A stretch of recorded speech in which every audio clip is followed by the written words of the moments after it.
Bonjour à tous, bienvenue à nouveau sur le Buzz pour cette nouvelle interview. Je vous propose ce matin de découvrir une nouvelle société qui s'intéresse aussi aux abeilles parce que c'est quand même quelque chose de très très important aujourd'hui puisque toute l'agriculture dépend de la survie des abeilles.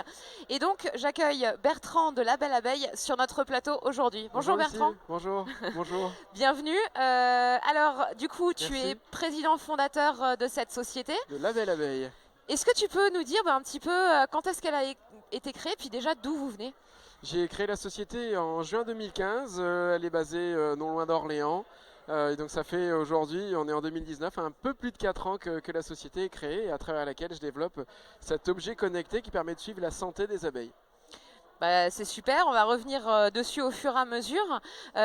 Déjà, ma question, c'est quand même, toi, tu as un historique dans l'abeille, tu as une famille apiculteur. Comment tu as fait pour t'intéresser à ce sujet-là? Pas du tout issu d'une famille d'apiculteurs. Je suis passionné des abeilles depuis le plus jeune âge. Et enfant, on en voit pendant la foire de Chalon là, cette année, des enfants qui vont s'approcher des animaux, des abeilles. Moi, j'étais indécollable du stand des apiculteurs quand je voyais des ruches vitrées. Et ça m'a toujours passionné. Donc quand j'étais en âge de me former, je me suis initié. Et là, j'ai vraiment pris conscience qu'il était grand temps d'aider les abeilles. Et justement, quand tu dis ça, c'est peut-être parce qu'on parle de cet acronyme CDD, parce que ça revient souvent chez les apiculteurs et puis dans la problématique des abeilles en général. Est-ce que tu peux nous dire ce que c'est et à quoi ça correspond cet acronyme? En anglais, c'est le Colony Collapse Disorder, c'est le syndrome d'effondrement des abeilles. Depuis une trentaine d'années, depuis les années 70, on mesure sur l'activité apicole, sur la santé des abeilles, l'impact du dérèglement climatique, des pesticides, de multiples problèmes liés à la génétique des abeilles, aux pratiques apicoles, aux problèmes de nourrissement des abeilles, aux problèmes de génétique. Il y a mille et un facteurs qui s'additionnent, sans compter les virus, les parasites. J'ai évoqué rapidement les pesticides, mais selon les secteurs, tous ces paramètres font que les abeilles n'arrivent pas à affronter les problèmes. Quand il n'y en a qu'un, ça peut aller. Quand il y en a 10 d'un coup, c'est compliqué. Et donc on a un réel effondrement des colonies d'abeilles avec jusqu'à 30 à 40% en moyenne au niveau national en France de mortalité annuelle. Mais certains apiculteurs sont touchés à 80, 90, 100% certaines années. Quand on parle du CDD aussi, donc je sors un petit peu de la société, mais c'est vrai que le sujet m'intéresse énormément, puis j'espère intéresse toutes les personnes qui nous regardent maintenant. On dit souvent que les scientifiques ne comprennent pas la disparition et qu'on n'arrive même pas à retrouver les abeilles mortes en fait. Est-ce que c'est ce que toi tu constates? Et puis qu'est-ce que tu en penses réellement? Quel est ton avis là-dessus? Alors ça, c'est dans un cas de figure bien spécifique, c'est face à l'exposition de pesticides et de certaines formules, les néonicotinoïdes. Tout à fait. Et du coup, il y a un réel problème de dérèglement sur les abeilles qui en effet sont désorientées et quand elles butinent des fleurs contaminées par ce type de produit, elles ne retrouvent pas le chemin de la ruche. Donc physiquement, on a un apiculteur qui du jour au lendemain voit une colonie vide. L'intérêt de connecter sa ruche, c'est de lui donner des informations en temps réel et qu'il puisse être alerté et de voir cet effondrement de poids de sa colonie en fonction de la saisonnalité et d'être alerté tout de suite et de pouvoir agir tout de suite sur la ruche connectée, ok, mais sur un rucher et peut-être d'aller voir son voisin. Je vise pas les agriculteurs, j'ai rien contre eux, il faut bosser avec eux en bonne intelligence, mais souvent on a dans ce cas de figure-là des apiculteurs qui ont des ruches au milieu de plusieurs exploitations agricoles autour, et on en voit un qui est parfois mauvais élève et qui pulvérise quand il faut pas, plutôt quand il y a du vent, et donc là il est urgent d'aller voir l'agriculteur pour lui dire stop, et de déplacer ses ruches bien sûr, ou de les fermer, de les mettre en quarantaine, mais de prendre une mesure rapide pour pas attendre 8 jours par exemple et d'arriver après la bataille et de trouver toutes ces abeilles mortes et de pleurer, de trouver un responsable, une assurance, enfin, c'est une vraie galère. Donc l'amortissement économique de l'investissement à se connecter, il est quasi immédiat et sur les économies en temps de déplacement ou en gain de productivité, il est à minima sur une année. Donc ça vaut vraiment le coup de savoir ce qui se passe quand on vit pas dans sa ruche. Justement, vous voyez l'objet connecté qui est avec nous sur le plateau. Pour moi, hein, je l'appelle le bug depuis le début, puisqu'on l'avait mis dans notre arbre au tout début. Tu peux nous dire un petit peu justement à quoi il va servir, comment on s'en sert, qu'est-ce qu'on en fait sur la ruche exactement?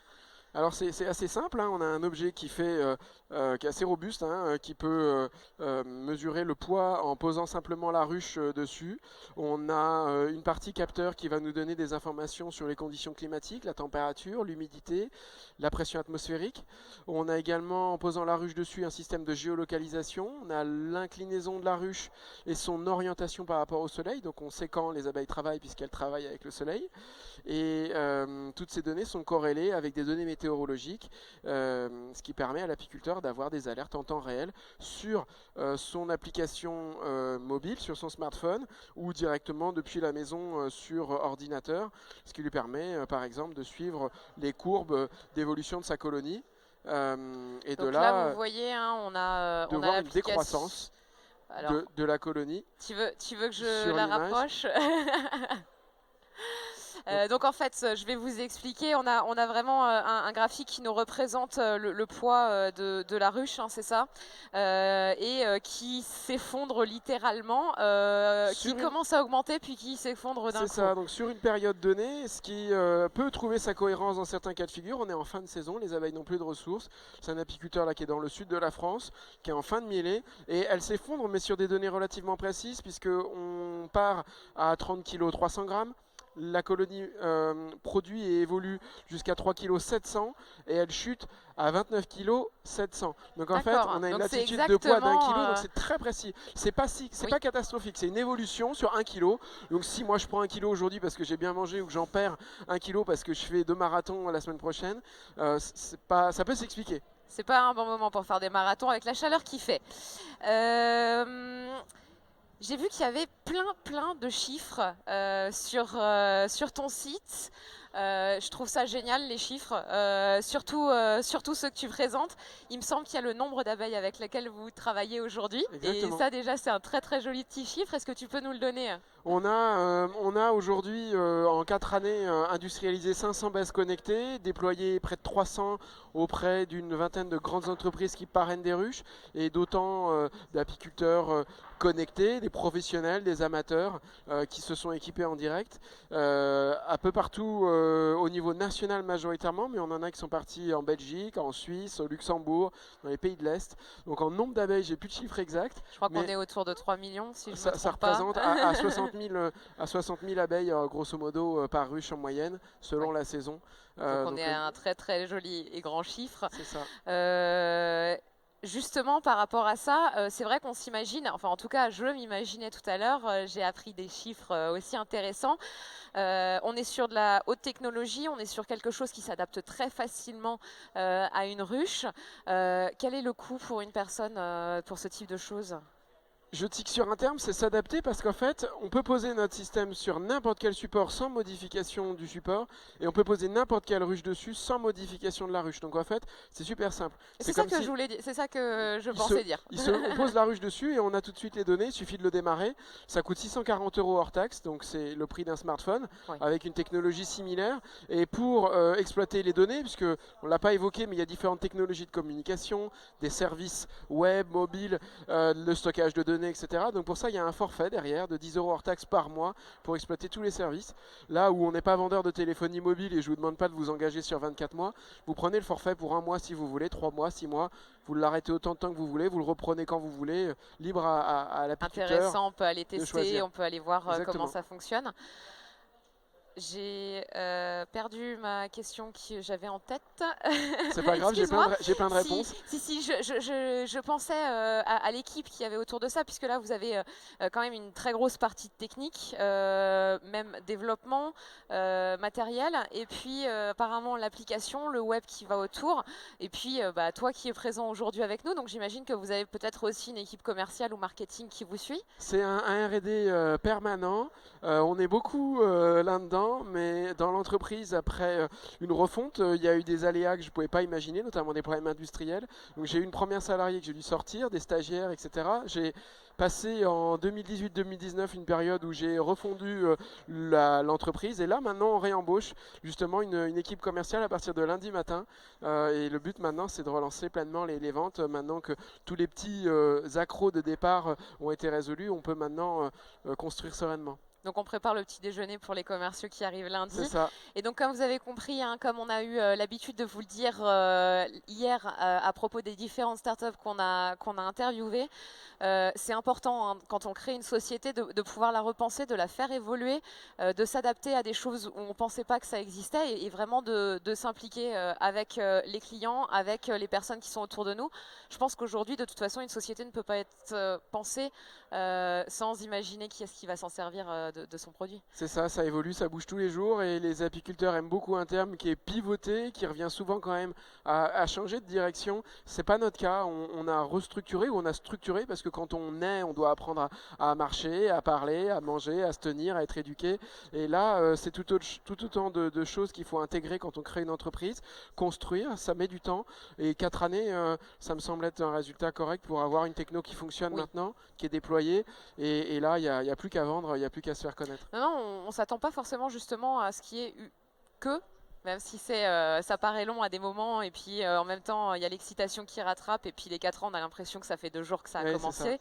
C'est vrai que 4 ans pour une société, pour avoir un produit mature, très beau, mature, pour qu'on puisse le commercialiser et qu'on en ait déjà commercialisé un grand nombre. C'est vraiment très intéressant. Et justement, on vient de parler un petit peu de ce qui s'est passé dans la société. Qu'est-ce que tu nous annonces pour le futur ? Qu'est-ce que je vous annonce pour le futur? Des embauches, je viens de l'évoquer, des nouvelles technologies. On est en train d'intégrer un panneau solaire avec tout simplement une modification de notre conception à l'intérieur de l'objet, mais une prise qui sera située ici, qui va permettre de venir brancher tout simplement un système de recharge via panneau solaire. Donc tous les objets connectés sont dépendants de batteries. Là, on aura une technologie qui est parfaitement autonome avec un système de recharge renouvelable à l'infini. Donc ça, c'est vraiment une évolution attendue par les consommateurs. Il n'y aura plus besoin de toucher la ruche. Le système vivra de lui-même. On cherche autant la liberté d'esprit de ne pas se dire qu'on a oublié de rebrancher son système. Et puis je pense qu'aujourd'hui, c'est quand même une des problématiques majeures d'arrêter d'aller chercher de l'électricité dans des centrales qui ne sont pas forcément les plus biologiques possibles. Eh bien, merci beaucoup. Est-ce que tu souhaites rajouter quelque chose à nos spectateurs? J'ai hâte de vous retrouver ici au pavillon de l'innovation. Merci en tout cas pour cette invitation. Je suis ravi d'être à la foire de Châlons-en-Champagne. Eh ben, merci beaucoup Bertrand. Donc Bertrand sera là aujourd'hui et demain matin avec nous si vous voulez le rencontrer en personne. Et on pourra vous présenter son objet connecté pendant tous les jours de la foire. Vous pouvez aussi le retrouver sur les différents réseaux sociaux, Facebook, Twitter, il me semble. C'est ça, Instagram, Label Abeille, notre site web label-abeille.org. Voilà, donc n'hésitez surtout pas à aller voir ce qu'il fait et ce qu'il vous propose au quotidien. C'est vraiment intéressant à venir voir et c'est vraiment sympathique de pouvoir partager ça. Merci beaucoup encore. Merci à vous. See ya. À bientôt.